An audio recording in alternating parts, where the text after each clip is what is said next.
7. That Saturday, Lupe and I sat at the front desk and poured over maps of Los Angeles.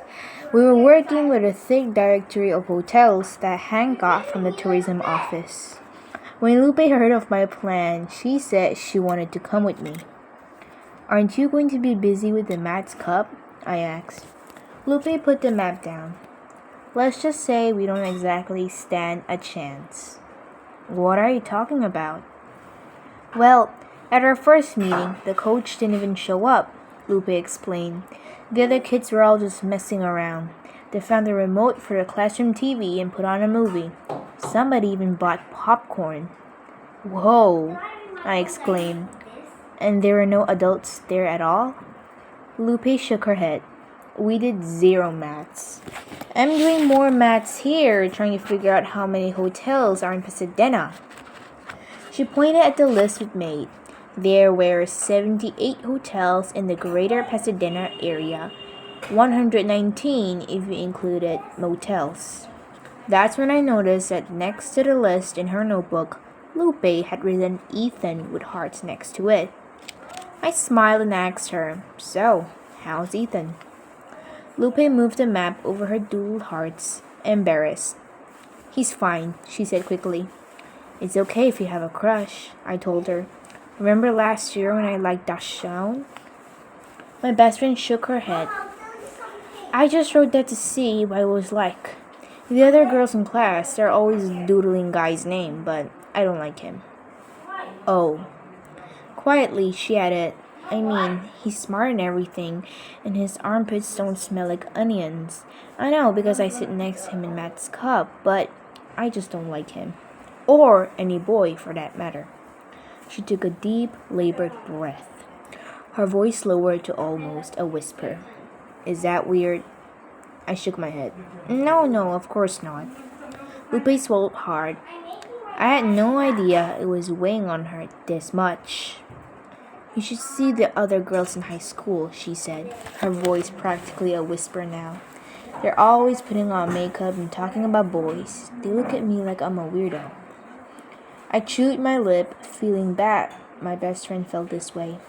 I wanted to tug her back to the middle school, but at the same time, I knew how advanced Lupe's math skill were. She was really at the high school level, at least with numbers. "You're not a weirdo," I said. "You're the most brilliant mathematician of all the mathematicians in the world." Lupe chuckled. "And one day," I went on, "while you're riding your stretch limo to the Nobel Prize, the other girls will be like, 'Oh my God, I wish I knew that girl in high school, but I was too busy putting stained grease on my lips.' And sand on my face," she added.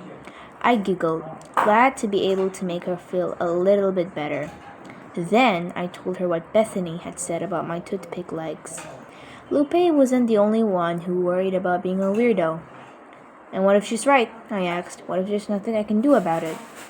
I gazed down at my scrawny legs, wishing they were faster, wishing they were longer, wishing they were hairier even. The other girls were always talking about their changing bodies, while mine remained as basic as a featherless chicken. "She's wrong," Lupe insisted. "Your legs are perfect." I cozied up to my best friend, glad we could still have these soul-bearing conversations. I hoped we could always talk like this. As we turned back to the maps, I asked, "So, is there someone you do like?" Lupe shook her head. "That's the thing. I don't really like anyone," she said. "I keep waiting and waiting. You know, the feeling where you get really close to a boy and turn into a whole volcano inside?" I nodded. "I don't get that," she said, "and I wish things could stay the way they are." "Tell me about it," I replied. "Remember when PE used to be just running around doing whatever you wanted?"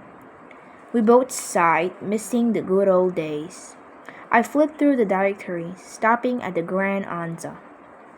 It was the closest hotel to the Rose Ball. I pointed it out to Lupe on the map. "Should we go?" she asked. Mom poked her head out from the kitchen. "Guys need a ride?" she asked. "I'm finally all caught up on grading." I thrust my arms up in the air. Mom was always so busy grading.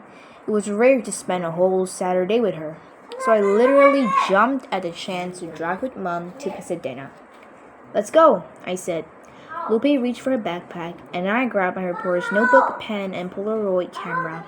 If we managed to get the interview, Da Xiang and my editor in Beijing would be so thrilled. As she drove, Mom told us when she was a girl she wanted to play hockey. I was lightning on ice, but the boys told me I couldn't, she said. If these ladies win, it could change everything in women's sports in China. You think so? I asked. Oh, I know so. Most people in China don't think girls should play sports. They believe a girl's role is not out on the field. Lupe and I both rolled our eyes. Where do you think it should be? Lupe asked. In the house? At the piano? Trying to find a good husband? We screwed up our faces. The point is, they're wrong, Mom said. Look at these women and what they've achieved, all in the last 20 years, even with everyone around them telling them they can't do it. I rubbed my hands together. I couldn't wait to talk to them.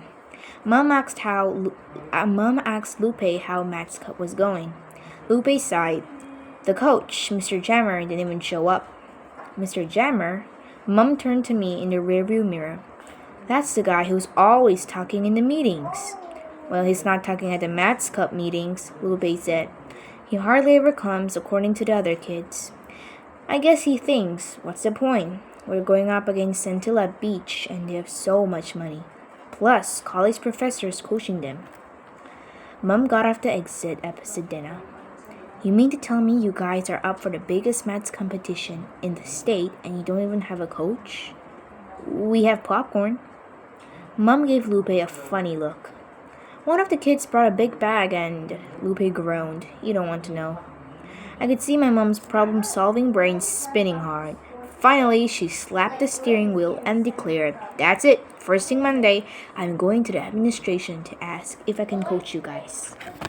Lupe's eyes flashed. Yes, that would be amazing. I might not be the most experienced coach, Mom said, but I got plenty of heart, and when there's a will, there's a way. Speaking of which, I pointed at the majestic Grand Anza hotel sign up ahead. Mom pulled into the parking lot, and Lupe and I shot out of the car.